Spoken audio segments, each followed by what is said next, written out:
የሚከራይ ቤት ያላችሁ ሰዎች እንዴት በኦንላይን በቀላሉ ማከራየት እንደምትችሉ ላሳያችሁ።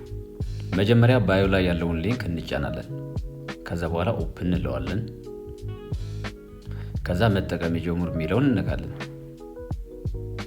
ከዛ አሁን እነዚህ የተለጠፉ ናቸው፣ ፖስት የተደረጉ ናቸው ማለት ነው። አከራዮች የለጠፏቸው። ከላይ የአከራይ መግቢያና መመዝገቢያ የሚለውን እናይና እሱን እንጫናለን። ከዛ አካውንት ካለን ሎጊን እናደርጋለን በዚህ በመግቢያ ማለት ነው። ከሌለን ደግሞ ከታች መጨረሻ ላይ ያለችውን ሊንክ እንጫንና ወደ መመዝገቢያ እንገባለን።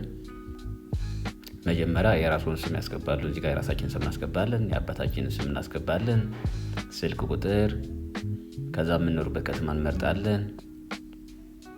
የይለፍ ቃል እንፈጥራለን፣ አዲስ እንደግመዋለን። ከዛ በኋላ መዝግብ የሚለውን እንነካለን። መዝግብ ካልነው በኋላ እንደዚህ ብሎ ወደ ዳሽቦርድ ይወስደናል። አሁን ዳሽቦርዳችን ውስጥ ነን ማለት ነው። ከዛ አዲስ ይለጥፉ የሚለውን ትልቁን በተን እንጫናለን። ከዛ እዚህ ላይ ፎቶ እንመርጣለን። እስከ 4 ፎቶዎችን መምረጥ እንችላለን። የሰፈር ስም እናስገባለን። የቤቱ አይነት እንመርጣለን። እዚህ ጋር ካልተገለጸ ከታች ያለው የመጨረሻው ኦፕሽን እንጠቀማለን። ከዛ ዋጋ እናስገባለን።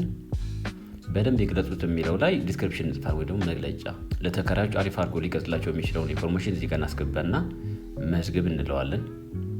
አሁን የለጠፍነውን ቤት ለተከራዮች ሙሉ በሙሉ ክፍት ሆኗል ወይ ደግሞ እንዲታይ ሆኗል ማለት ነው። እዚህ ጋር ተከራዮች የለጠፍነውን ቤት በማየት ሊደውሉልን ወይ ደግሞ ሊያናገሩን ይችላሉ እና እንደዚህ በቀላሉ ኦንላይን ቤታችንን ማከራየት እንችላለን ማለት ነው።